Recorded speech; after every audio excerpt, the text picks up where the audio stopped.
আবারও আমাদের রাতের রান্না শুরু। মানে ভাত আছে, তরকারিও আছে, সরি ভাত বানানো হচ্ছে, তরকারি আছে আর কি, এগুলো দিয়ে খাওয়া হবে। খালি ভাতটা নেই, তো ভাত বসানো হলো। কয়টুকু চাল? তো রাতের আর কি এখন ভাত বসানোর আগে ভাবছি একটু চা খাই। আয়ুষ তো এই প্রোটিন পাউডার খেলো গরম জল করে, তো এখন খাবো চা। চার জন্য সমস্ত কিছু এই যে নিয়ে আসা হয়েছে। এই যে চা এখন করবো, হাঁড়িটা নামিয়ে এক পাশে চা করবো আর কি। Hello everyone, welcome back to our channel AP blog. সবাই কীরকম আছো? কালকে আসলে ভিডিওটা এতটাই বড় হয়ে গেছিলো, তাই রাত্রে করা ভিডিওটা আর তোমাদের সাথে শেয়ার করা হয়নি। তো ভাবলাম তাহলে আজকের ব্লগটা রাতের থেকেই শুরু করি। দুপুরবেলা আমাদের যা সমস্ত ছিল তরকারি পাতি সব কিছু রয়েছে, কিন্তু ভাতটা নেই, তাই ভাত একটুখানি বসিয়ে দেওয়া হলো। আর ভাত করার আগে ভাবলাম না একটুখানি চা খেয়ে নিই। আর গ্যাস না থাকলে চা যে কিসে খাই ভাবতে ভাবতে মানে ভাবি করব করব করে আর করাই হয় না। উনুনে চাটা করতে ইচ্ছে করে না, কারণ এত মানে উনুন ধরাতে হয়, তারপর সামান্য 2 কাপ চায়ের জন্য এত বড় উনুন ধরানো ইচ্ছে করে না। একটা ছোট যদি উনুন থাকতো, মানে ছোট কড়াইয়ের মধ্যে বানায় মানুষ, সেটা যদি বানিয়ে ফেলতে পারতাম তাহলে চা করতে অতটা অলসতামি লাগতো না। একটা সত্যি কথা বলতে কি, গ্যাস নেই বলে কি হয়েছে বলো তো, যে রান্না করতে খুব অসুবিধা হচ্ছে। উনুনে একদমই নয়, খুব ভালো লাগছে রান্না করতে, কিন্তু চা করতে যে কি অসুবিধা হচ্ছে কি বলবো আর তোমাদের। তা যাকগে, কষ্ট হলেও কিন্তু সার্থক লাগে যে না সুন্দর করে উনুনে চা বানিয়ে নিলাম। দেখো এত ভালো লাগে, মানে একটা অন্যরকম ফিলিংস। আর এই সময়টা যদি ঠান্ডার দিন হতো তাহলে মনে হয় আরও ভালো হতো। তো যাকে চা বানিয়ে আবারও দেখো আমি হাঁড়ি বসিয়ে দিলাম, আর এবারে এই দিয়ে কিন্তু চাটা আমি সেঁকে নেব। গরম গরম চা, সাথে ওই বিস্কুট টিস্কুট দিয়ে খেয়ে নেবো। খেয়ে দিয়ে তারপর তো আবার ভাত হচ্ছেই। ওইদিকে আয়ুষের পড়াশোনার যেহেতু এখন চাপ নেই, তো আমি কিন্তু ওই চাটা খেয়ে মোবাইলের যা কাজ থাকে সেগুলো কিন্তু নিয়ে বসি। আবার খুশকেও নিতে হয় মাঝে মাঝে। তো এখানে দেখো মায়ের জন্য নিলাম দুধ, আর আমি চা নিচ্ছি, আর পিসিকেও চা দিয়ে দিলাম। মাকে দুধ দিলাম, মা এই যে চা খাচ্ছিল, কিন্তু চা খাওয়ার যেহেতু তোমরা জানো একটা সুগারের পেশেন্ট, কিচ্ছু মানে না। তারপরেও না দিলে রাগ হয়ে যায়, তো রাগ হওয়ার থেকে অল্প অল্প দেই আর কি। খারাপ লাগে, খারাপ লাগলেও তো উপায় নেই, দিতে তো হয় না। যে যখন এখন যেমন দুধ দিব, নাক কিন্তু শিখতে হবে, কিন্তু তারপরেও আমার কিছু করার নেই। তো চা বানানো হয়ে গেল, এবারে যত ওই যে ছেলের খাবারগুলো আছে সেগুলোকে ঢুকিয়ে রাখলাম। রাতে একবার খাবে। আজকে তো খিচুড়ি করা হয়নি, ওই কি বলবো, কালকে প্রেসার কুকারেই তোমার বানাতে হবে। এই যে দেখো ওইদিকে পিসি রান্নাঘরে ভাতটা দেখছে, আমি তো চা নিয়ে ঘরে আসলাম। মা কিন্তু খুশের সাথে খেলা করছে।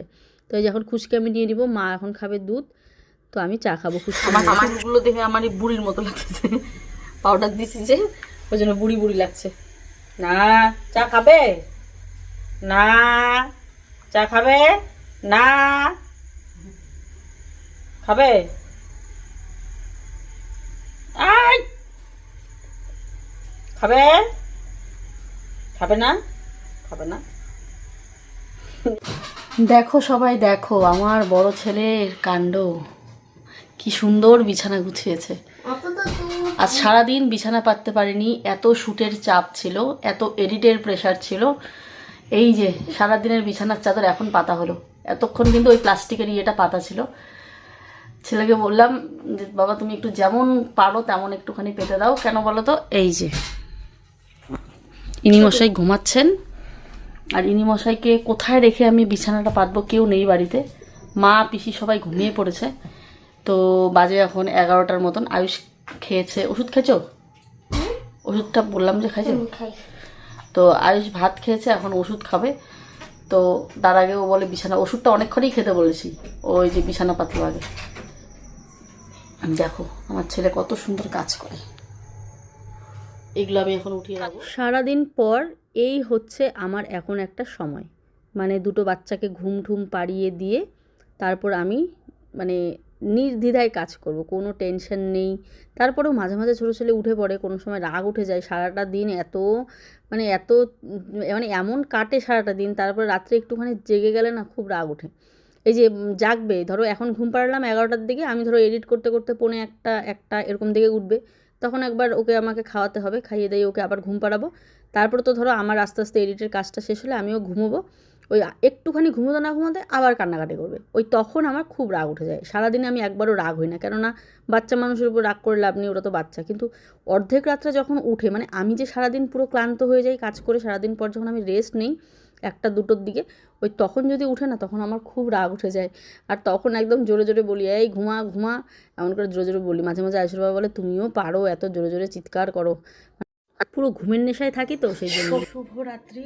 খাওয়া দাওয়া হয়নি, খাওয়া দাওয়া করবো, বাজে এখন 11টার মতন। আয়ুষের পটি পেয়েছে, পটি করতে গেছে, ওর ঠাম্মি দাঁড়িয়েছে।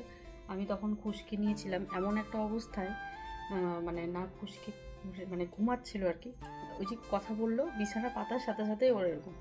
এবার বাথরুম তো সেই কত দূরে, রাত্রিবেলা খুব অসুবিধা হয় বাথরুমে যাওয়া আসা করতে। তো বললাম ঠাম্মিকে বলো, ঠাম্মি যাবে।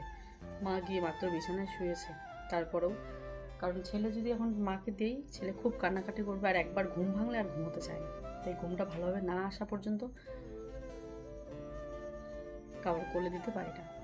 তো যাকে মাথা ব্যথা করছে এখন আমার, এখনও খাইনি, এখন আমার মোবাইলে কত কাজ, এখনও শ্যুট বাকি। ও মাই গড, আমি এখন শ্যুট করব, আমি রেডি হবো, এখন রেডি হয়ে শ্যুট করব, প্যান্ট শ্যুটগুলো করবো, করে প্রচুর চাপ মাথার মধ্যে।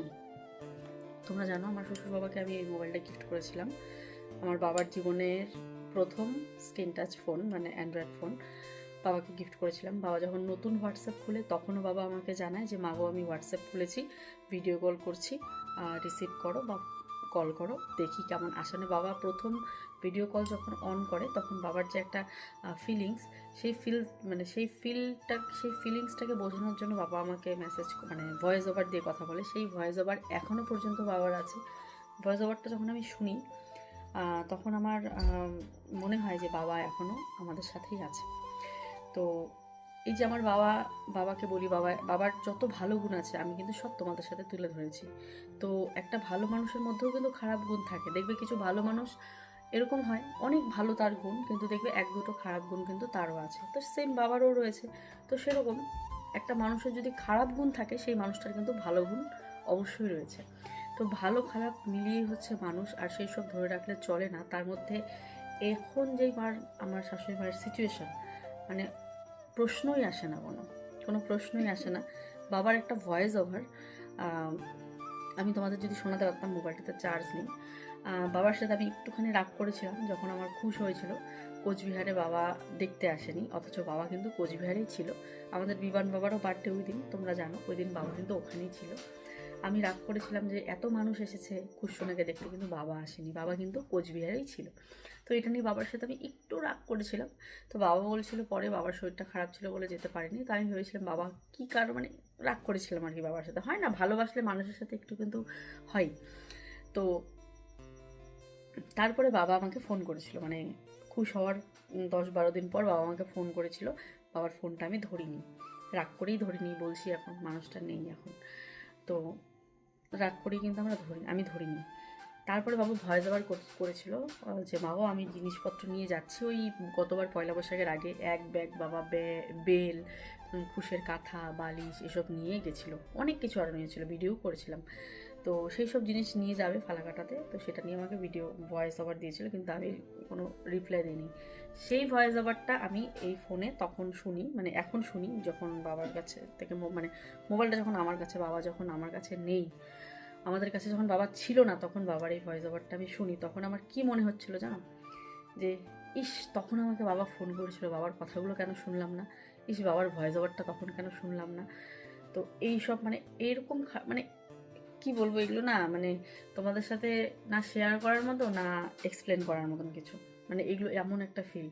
তো এখন মনে হয় যে এই ফোনটা আছে বাবার একটা পার্স ছিল, সেটাও আমি আমার কাছে যত্ন সহকারে রেখে দিয়েছি। তারপর দেখো এখানে আছে না, ওখানে নাই, কোথায়, এই যে দিয়েছি,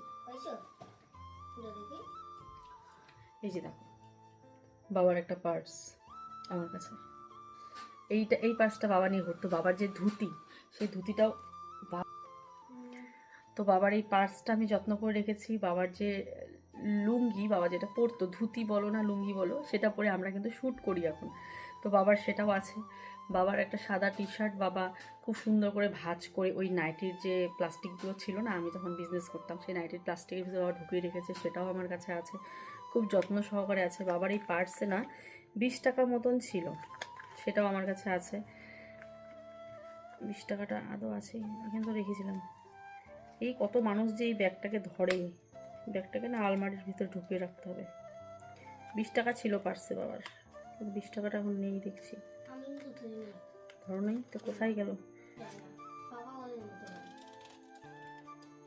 বাবারে, বাবার মানি ব্যাগ থেকে 500 টাকা! হ্যাঁ, আমি ভাবতে পারিনি। আমি 20 টাকা দেখেছিলাম, বাবার মানি ব্যাগে 500 টাকা। এমনও হতে পারে কি যে দাদা তোমাকে এই টাকাটা দিয়ে গেছে। অন গড বলছি বন্ধুরা, আমি জানতাম না বাবার মানি ব্যাগ থেকে 500 টাকা বের হবে। বিশ্বাস করো, সত্যি আমি ভাবতে পারিনি। আমি 20 টাকা দেখছিলাম। আমিও দেখছিলাম তো 20 টাকা দেখছিলাম না? হ্যাঁ, আমি কিন্তু 20 টাকাটা দেখছি নেই। 20 টাকা আর 10 টাকা দেখছিলাম। আমি 20 টাকা আর 10 টাকা দেখছিলাম। কিন্তু আমি এই যে ঘরের তলে বসে আছি, তোমরা ভাববে হয়তো যে মানে স্ক্রিপ্টেড বা কিছু না। বিশ্বাস করে স্ক্রিপ্টেড কিছু নয়। এই যে ঠাকুর ভগবানকে ধরে আছে বাবার মানি ব্যাগ থেকে। এই যে দেখো, ঠাকুরের একটা শিব ঠাকুরের ছবি দেখতে পাচ্ছ। এটা এটা এটা দেখেছিলাম আমি, বাট এটা এই 500 টাকার নোটা এখান থেকে বার হলো। সিরিয়াসলি বলছি, আর কি বের হবে বাবার মানি ব্যাগ থেকে? এত এত পকেট মানি ব্যাগের মধ্যে। এই যে বলেছিলাম না 20 টাকা, এই দেখো দেখো কতগুলো পকেট একটা মানি ব্যাগে। এই যে একটা, তারপরে এখানে দেখো কতগুলো, 1 2 3 4, আবার মাঝখানটাতে আছে। এই দেখো, আমি যেটা দেখেছিলাম, এই দেখো এখান থেকে পেলাম 20 টাকাটা। এই যে আমি বলেছিলাম না 20 টাকা আছিল বাবার মানি ব্যাগে, আমি যত্ন সহকারে রেখে দিয়েছি। এই দেখো ছেঁড়া একটা 20 টাকা। ও মাই গড, 500 টাকা বাবা রেখেছিল বাবার মানি ব্যাগে, আর তাও আবার এত চিপার ভিতরে। আজ বাবা চলে গেছে প্রায় 7-8 মাস হয়েছে। শ্রাবণ, ভাদ্র, আশ্বিন, কার্তিক, অঘ্রাণ, পৌষ, মাঘ, ফাল্গুন, চৈত্র, বৈশাখ। হ্যাঁ, 9 মাসে পড়লো বাবা নেই আমাদের সাথে। মানি ব্যাগটা সেই প্রথমে একবার ধরেছিলাম, আর আজ মানি ব্যাগটা কিন্তু এইভাবেই পড়েছিল। মানে আমি রেখেছি, আমি যত্ন সহকারে রেখেছি। 500 টাকা পেলাম। কি করবো এই 500 টাকা দিয়ে, তোমরা আমাকে বলো।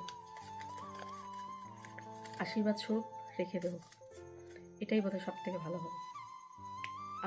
আমার হচ্ছে ক্যাশ কাউন্টারে রেখে দেবো, যেখানে আমি ক্যাশ তো রাখি না, তারপরে ওখানে রেখে দেবো আর। উফ, বাবার দেওয়া আশীর্বাদ। এই যে বাবার ফটো দেখো, এই দেখো।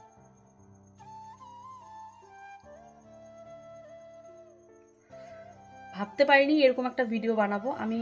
ভিডিওর টাইটেল অন্য দিতাম, মায়ের ব্যাপারে কিছু লিখতাম হয়তো, কিন্তু টাইটেলটা আমাকে অন্যই দিতে হবে, যে বাবার মানি ব্যাগ থেকে আমি কি পেলাম। মানে অমূল্য রত্ন বলতে পারো, পেলাম আর কি। যাকে এই পর্যন্ত ছিল আমার আগের দিনের ভিডিও, যেটা একদিনেই দেওয়ার কথা ছিল, কিন্তু ভিডিওটা অনেক বড় হয়ে যাওয়ায় আমি কিন্তু কাট করেছিলাম। মানে ছেলের রেজাল্টের ব্যাপারে বলেছিলাম, ওই দিনকারই ভিডিও এটা ছিল। তোমরা হয়তো অনেকেই ভাববে যে বাবার ব্যাপারে এতক্ষণ প্রিয়া কথা বললো ভিডিওতে, সেরকম তো ভিডিওর কোনো স্টার্টিংয়েও সেরকম কিছু বলেনি বা মাঝখানেও সেরকম কিছু বলেনি, হঠাৎ করে বাবার মানিব্যাগ নিয়ে কথা বললো। তো তোমাদেরকে বলি, এই যে ভিডিওটা করেছিলাম মানিব্যাগ নিয়ে, সেটার আগে অন্য একটা ব্যাপারে আমি কথা বলছিলাম, মানে আমার শাশুড়ি মায়ের ব্যাপারে কথা বলছিলাম। ভেবেছিলাম সেটাই তোমাদের টাইটেল থাম্বনেলে থাকবে, মানে একটা গুরুত্বপূর্ণ ব্যাপার আলোচনা করার কথা ছিল, মানে ভিডিওটা আমার করা আছে, মানে আমি বলেও ছিলাম। কিন্তু হঠাৎ করে বাবার মানে ওই মাকে নিয়ে বলতে বলতে বাবাকে নিয়ে আমাকে টানতে হলো, মানে বাবার কিছু কথা আমাকে শেয়ার করতে হলো। ওই তখনই মানিব্যাগের ব্যাপারটা কিন্তু উঠলো। মানে আমি ভাবতেও পাইনি যে এই মানিব্যাগের ব্যাপারটা তোমাদের সামনে তুলে ধরবো, বুঝতে পারলে? বলছিলাম আমার শাশুড়ি মায়ের ব্যাপারে, তো সেই কথাটা আমি কাট করে দিলাম। সেটা না হয় অন্য একদিন বলবো, কারণ না হলে ভিডিওটা অনেকটা বড় হয়ে যাবে। তো হঠাৎ করেই তার জন্য বাবার কথাটা আলোচনা করা হয়েছে ভিডিওর মাঝখানে। কিন্তু তার আগে আমি আরও অনেক কিছু বলেছিলাম শাশুড়ি মায়ের ব্যাপারে। তো যাকে সেটা তোমাদের বোঝাতে পারলাম, না হলে হয়তো অনেকেই ভাববে যে হঠাৎ করে দুম করে কেন প্রিয়া শ্বশুর বাবার মানিব্যাগ নিয়ে কথা বলছে। কোনো একটা কথার পরিপ্রেক্ষিতে ওই কথাটা বাবাকে নিয়ে বলতে হচ্ছিল, কিন্তু মানিব্যাগে এমনটা হবে ভাবতে পারিনি। এই যে বাবার মানিব্যাগটা এখন আমার আলমারিতে যে লকারটা থাকে, যেখানে নর্মালি কিছুই থাকে না সেরকম, তো সেখানে আমি রেখে দিব। একটা আশীর্বাদ স্বরূপ লকারে নাকি জিনিস রাখা ভালো, মানে আলমারির লকারে যে কোনো জিনিস আশীর্বাদ হিসেবে থাকে আর কি, তো সেটাকে আমি রেখে দেবো।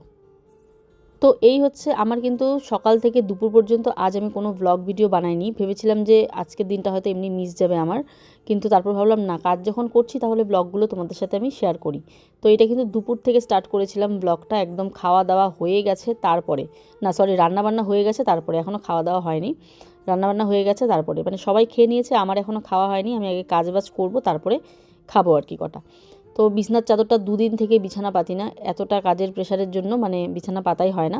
আজকে ভাবলাম না, আগে খাওয়া দাওয়া পরে আগে বিছানাগুলো পেতে নিই, না পাতলে যে কী বাজে লাগে কি বলবো। ঘর দুয়ার গোছানো না থাকলে তো এমনি মাথা খারাপ হয়ে যায়, তার মধ্যে আবার কতদিন থেকে বিছানা বোধহয় আমি গুছাই না, শুধু ঝাড়ু দিই, উপরে উপরে ঝাড়ু দিই, ব্যাস হয়ে যায়। এরকম ঝেড়ে ধোয়া চাদর পাতা হয় না। তো ভাবলাম না, আর চাদরগুলোর কালারগুলো একটু ডিসকালার হয়ে গেছে, কিন্তু তারপরেও কিছু করার নেই, আমার ভালো লাগে গরমে এরকম হালকা পাতলা চাদরই ভালো লাগে নতুন চাদরের থেকে। এবারে দেখো এই ঘরের বিছানাটার মধ্যে ওই যে আমরা যে যত শ্যুট ফুট করে রাখি শাড়ি যে কতগুলো চেঞ্জ করতে হয় তার তো নেই ঠিক, এই শাড়িগুলো সব কিছু এখন আমি ভাঁজ করে রাখবো এক জায়গায়। এগুলো আমি একটা জায়গায় রেখেছি, মানে একটা 3 থাকের একটা কি বলে ওই যে 3 থাকের যে বক্সগুলো সেখানে রেখেছি, ওখানটার মধ্যেই আর কি আছে, এক জায়গাতেই রাখি, শ্যুটের সময় লাগে। আর এইবারে দেখো আমার বেসিনটা রাখার ব্যবস্থা হচ্ছে, কোথায় বসাবে বুঝতে পারছে না। মানে এখানে পাইপ আজকে আনা হলো 19,000 টাকার মতন পাইপ আর কি, রান্নাঘরে বসানোর প্লাস বাথরুমের। তো এই পাইপগুলো যদি এই বেসিনটাকে ওই যেখানে বসাবো ভেবেছিলাম ওই বাথরুমের সামনে, তো ওখানে বসালে আরও কিছু পাইপ লাগবে। তো আমি বলি না, আর পাইপ টাইপ আনা যাবে না, যেখানেই সুবিধা হয় সামনে বসিয়ে দাও। তো ওই সিঁড়ির মধ্যেও কোনো খারাপ লাগছিল না, ভালোই লাগছিল। হাত ঠাত ধুয়ে এসে রান্নাঘরে ঢোকা যাবে এমন একটা, ওখানে ধরো ব্রাশ ট্রাশ করা যাবে।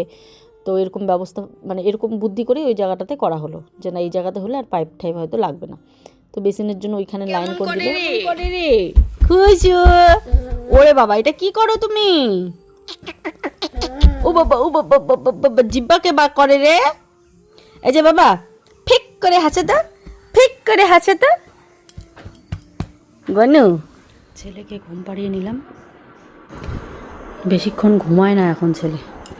আর আমি এখন স্নানে যাব, বাজে এখন 4:14, স্নানে যাব। স্নান থেকে এসে ভাত খাইনি আজ সারাদিনও, এখনও ভাত খাবো। আর হচ্ছে ভাত ভাজা খেয়েছিলাম সকালবেলা, অল্প একটুখানি ভাত ভাজা খেয়েছিলাম, সরি, দুপুরবেলা এখনও খাইনি, প্রচণ্ড খিদে পেয়েছে। তার আগে আমার শ্যুট আছে কিছু, স্নান টান করে সেই শ্যুটগুলো কমপ্লিট করব। দেখি ছেলে ঘুমায়, এখানে কেউ শুলে ভালো হতো, দেখি মাকে পাঠায় দিই, তারপর ওই ঘরের বিছানাটা আবার ঝেড়ে দেবো মাকে। এই দিক দিয়ে দেখো আমার পুরো লাইন কিন্তু করা হয়ে গেছে। আর এই যে এইখানে একটা পাইপ হবে, যে রান্নাঘরটার যে দেওয়ালটা দেখছো এইখানে একটা নল লাগানো হবে, আর ওই জায়গাতে বেসিনটা রাখা হবে। মাকে ডাকি, আয়ুষ মোবাইল বন্ধ কর, অনেকক্ষণ হয়েছে, এখন একটু ঘুমা। মা ওই ঘরটায় যাও তো, এই ঘরে বিছানাগুলো ঝাড়বো। বিছানা আমিও তখন তোমাদের বললাম যে খাওয়ার কথা ভুলেই গেছি, ভাবলাম না বিছানা ঝাড়তে চলে গেছি, বিছানা ঝাড়ার সময় দেখি খিদা লাগছে, আমি বলি ও আমি তো খাওয়ার কথা বলেছিলাম, খাওয়ার জন্য বার হয়েছিলাম। তো মাদেরকে ওই ঘরে পাঠিয়ে দিলাম, আয়ুষ খুশির সাথে ঘুমাচ্ছে। আমি ততক্ষণে ভাবলাম ভাতটা খেয়ে নিই, আমার তো বেশি সময় লাগে না, 2 মিনিটে ভাত খাওয়া হয়ে যায়। দেখো আজকে কিন্তু আমি রান্না করিনি, আজকে পিসি রান্না করেছে কাঁঠালের তরকারি, এঁচড়ের তরকারি, কাঁঠালের তরকারি নয়, এঁচড়ের তরকারি, সাথে আলু ভাজা, এই দিয়ে আর কি খেয়ে নেবো। আর কালকের কিছু তরকারি ছিল, পিসি বলছে খাবে নাকি, তাই আমি বললাম ঠিক আছে খাবো। তো এগুলো দিয়ে খেয়ে দিয়ে বাসন টাসন যে সাইডে রাখলাম, কলের পাড়ে যেহেতু কাজ চলছে। আর এই দেখো হাঁড়িটাকে আমি নোয়া দিচ্ছি, মানে নোয়া আমাদের বলে মোছা বলে আর কি, হাঁড়ির মাথাটাকে মুছে দেয় আর কি সুন্দর, মানে মাটি দিয়ে যেহেতু ল্যাপ দেওয়া হয় আর কি, ছাই দিয়ে রান্না করা হয়, উনুনে কালি যাতে না হয়, তো উপরটা মুছে দিলে না দেখতে বেশ ভালো লাগে। ওই মানে হাঁড়ির গলায় কালি লেগে থাকলে দেখতে ভালো লাগে না। আমি না ইদানিং খুব তোতলাই, জানি তোমাদের খুব শুনতে প্রবলেম হয়, তারপরে একটু মানিয়ে নিও, খুব তুতলে যায় আর কি, জানি না কেন। তো এবারে উনুনের পাটটা দেখলাম পুরো নোংরা হয়ে আছে, তাই খেয়ে দিয়ে হাঁড়িটা মুছে এবারে ঘরটাকে ঝাড় দিয়ে নিলাম আর কি। ঘরটাকে ঝাড় দিয়ে একপাশে নোংরাগুলো জমাবো, এখনও কিন্তু অনেক কাজ পড়ে আছে। ঘরের ভেতরে থেকে মনে হচ্ছিল যে কাজ তো শেষই, ঘর দুয়ার গোছানো হয়ে গেল, পিসি এখন ঘরটা মুছবে, আমি স্নানে যাব, কিন্তু না। এইমাত্র মা ফোন করলো, আমার বড় পিসিকে নিয়ে আমাদের বাড়িতে আসছে। আমাদের বাড়ি ঘরের যে অবস্থা হয়ে আছে ওই দেখো, তো আমি জানি না কিভাবে কি করব। তো ওই ঘরটা তো পুরোটাই নোংরা, তো পিসি মারা আসলে এই ঘরেই বসবে, কিন্তু এই ঘর আজকে আমি বোধহয় 3-4 দিন থেকে এই ঘরে আমি কিচ্ছু করি না, গোছা গাছ কিচ্ছু করি না, পা দেওয়া যাচ্ছে না, এত বালি ঘরটাতে। আমি যে কোন পরিস্থিতিতে থাকি প্রত্যেকটা দিন আমি তোমাদের কি বোঝাবো। টানা 12টার থেকে এই 4টা-5টা পর্যন্ত পুরো এডিটিং কাজ এসবই চলে, মানে এই ভিডিও শ্যুট, এডিটিং কাজ। ঘুম থেকে উঠে আজকে ভিডিও শ্যুট করা শুরু করেছি, মানে ব্র্যান্ডের শ্যুট। ঘুম থেকে উঠেই। তারপর যাকে কথা বললে ভিডিওটা তো আরও বড় হয়ে যাবে। আজকের ভিডিও কিন্তু অনেকটাই বড়, তো একবারে শেয়ার করে দিলাম, না হলে না ভাগ ভাগ করে দিলে আমারই পরবর্তীতে খুব অসুবিধা হয়ে যায়। তো এবারে চলে আসলাম এই বিছানাটা গোছাতে, কারণ এই বিছানাটা অনেক দিন থেকে পিসি আর মা ঘুমায়, তো ওই পিসি কী করে বিছানার চাদর তুলে নেয়, এমনি শুধুখানি ভাঁজ করে রাখে কম্বল টম্বল, আর গিয়ে দেখি এত ধুলো। তো যেহেতু এখন আমাদের ওই রান্নাঘরে কাজ হচ্ছে, বারান্দার অবস্থা ভীষণই খারাপ, তো মা পিসিরা এসে কোথায় বসবে, তো আমি ভাবলাম চলো এই ঘরেই তাহলে ওদের বিছানাপত্রগুলো পেতে দিয়ে এই ঘরেই বসতে পারবে। তো ধোয়া চাদর এই ঘরের বিছানা আমি পেতে দিচ্ছি, এখানে যাতে এসে বসতে পারে পিসি। কিন্তু পিসি আসার আগে আগে আমরা আবার ঘরটা পরিষ্কার করে নেব। আমি যে বললাম না স্নানে যাব, এখনও স্নানে যাওয়ার পালা দেরি আছে আমার, এখনও রান্নাঘর পরিষ্কার করব, যেখানে বেসিনের লাইনটা করছে, রান্নাঘরে বেসিনের লাইনও তো হচ্ছে, ওখানে ওই কাটাকুটি করে ইটের গুঁড়োয় রান্নাঘর, মানে মোছা রান্নাঘর আবার নোংরা করে দেবে ওরা, তো এগুলোকে আবার আমি পরিষ্কার করব। এখনও অনেক কাজ আছে, স্নানে আর এখন যাওয়া হবে না। মা ফোন করেছিল যে পিসিকে নিয়ে আসছে, আমি বলি মা আমি স্নানটা করি, তুমি একটু আসতে আসো, কারণ এই অবস্থায় নোংরা অবস্থায় একটা মানুষ আসবে এতদিন পর মানে আমার বড় পিসি আমাদের বাড়িতে কোনো দিন আসেই নি, তো এই প্রথম আসছে। তার মধ্যে পিসি নিরামিষ খায়, অনেক রকম নিয়মকানুন মেনে চলে আমার পিসি, থাকতে বললেও থাকবে না আমি জানি, তারপরেও আমি বারবার বলবো থাকার কথা, নিরামিষই রান্না করব বলবো, কিন্তু পিসি কিন্তু থাকতে চায় না। তো ঠাকুর মানে তো ভীষণ, তোমরা তো জানোই, যারা ঠাকুর মানে তারা কোথাও গিয়ে থাকতে পারে না, থাকতে চায় না, তো এরকম আমার বড় পিসি আর কি। সুন্দর করে ঘর গুছিয়ে ড্রেসিং টেবিল সব ঝেড়ে, এই যে আলনা ঠালনা যা আছে সব গুছিয়ে নিলাম। এখন কেমন লাগছে ঘরটা, এখন আমি ঘরটা ঝাড় দেব। ঘরের অবস্থা পুরো কাহিল। এই যে আমাদের বেসিনের নল সেট করে দিল, কিন্তু আজকেও হবে না, টাইলসের কাজ হবে তারপরে। সব বেসিনের নল সেট করে দিয়েছে। তো ওইদিকে পিসি দেখলাম রান্নাঘরটা পরিষ্কার করছে ঝাড় দিয়ে, তো আমি ভাবলাম এদিকে কলের পাটটা সুন্দর করে ঝাড়ু দিয়ে এই ইটের গুঁড়োগুলো করে দিই, ধুয়ে দিই। আর ওই দিকে দেখো রান্নাঘরের দেওয়ালের মধ্যে দিয়ে একটা লাইন কাটা, ওইখান দিয়ে কিন্তু পাইপটা নিয়ে গেছে, আর ওরা সিমেন্ট দিয়ে আবার আটকেও দিয়েছে মানে জায়গাটাকে। তো এবারে দেখলাম রান্নাঘর পিসি মুছে টুছে বেরিয়ে পড়েছে, তারপর আমি বলি না একবার আমি গিয়ে দেখে আসি। তো দেখে দেখি এই জায়গাটা তো পিসি পরিষ্কারই করেনি, এই যে নলের জায়গাটা পুরো ইটের গুঁড়ো, বেসিন টেসিন সব একদম নোংরা হয়ে আছে, গ্যাস ট্যাস সব নোংরা হয়ে আছে। তো ভাবলাম না আবারও এই জায়গাটা মুছে আবারও ঘরটা আমাকে মুছতে হবে, কারণ যেহেতু ভিজা ঘরে এসেছি পুরো কাদা কাদা হয়ে গেছে, আবারও এত ইটের গুঁড়ো চারিদিকে ধুলো, তো এই মোছা ঘরটাকে আবারও আমি ভালো করে এই যে মুছে টুছে পরিষ্কার করলাম। স্নান টান করে চলে আসলাম, ওইদিকে কিন্তু আমার রান্নাঘর মুছতেই আমার পিসি ওরা চলে এসেছিলো, মা পিসি। তো চা তো বানাবো, তো এবারে উনুন ধরিয়ে নিলাম, আর উনুনটা যেহেতু গরম ছিল, দুপুরে রান্না করা হয়েছিল, তার জন্য কিন্তু খুব তাড়াতাড়ি ধরে গেছে। তো এখানে চা বানিয়ে নিলাম, আর একটুখানি দুধের সর তুলে রেখেছিলাম, যেটা হয় না সর চা বলে আর কি, সেটাই করব। চাটা যেহেতু আজকের এত গাঢ়, মানে দুধটা এত ভালো দিয়েছে, তার জন্য আজকে চাটাও দুর্দান্ত হয়েছিল।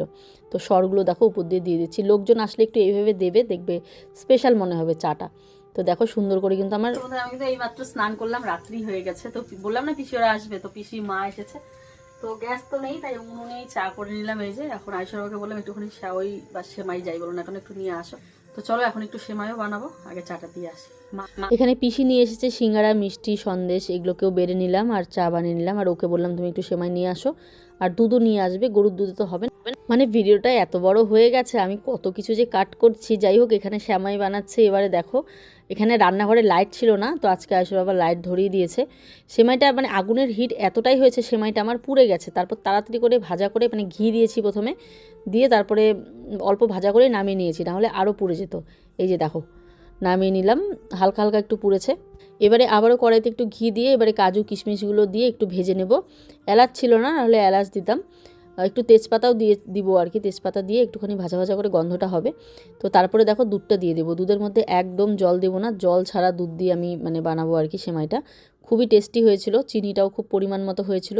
হালকা সামান্য দুধের জিনিসে নুন দিলে, যে কোনো দুধের পায়েস বলো সেমাই বলো, দেখবেন একটুখানি নুন দিলে টেস্টি হয় আর কি, মানে মিষ্টিটা ব্যালেন্স হয়, ভালো লাগে খেতে। তো দেখো এবারে বেড়ে নিচ্ছি, গরম গরম একটু ঢোলা নামিয়েছি আর কি, মানে একটু পাতলা নামিয়েছি, কারণ সেমাই তো টেনে নেয় দুধটাকে, তো একটু পাতলা করেই নামিয়েছি। তো চলো এবারে সবার জন্য বেড়ে নিলাম, এবারে দিয়ে আসবো। দেখো কি সুন্দর ঘন হয়ে গেছে কিন্তু। তো এত থাকতে বললাম, পিসি থাকবে না, এই যে আমার ঘরগুলো ঘুরে ঘুরে দেখছে। তো যাই হোক চলো, পিসি এখন চলে যাবে, অনেকবার থাকতে বললাম, থাকবে না। তো এই যে খুশকি এখন আদর করে মাও চলে যাচ্ছে আর কি। তো একটা টোটো ঠিক করে দিলাম, রাত্রি হয়েছে 8টার মতন বাজে। তো এই যে এখন মা পিসি মিলে চাদরও দিয়ে দিলাম ওদেরকে, চলে যাচ্ছে।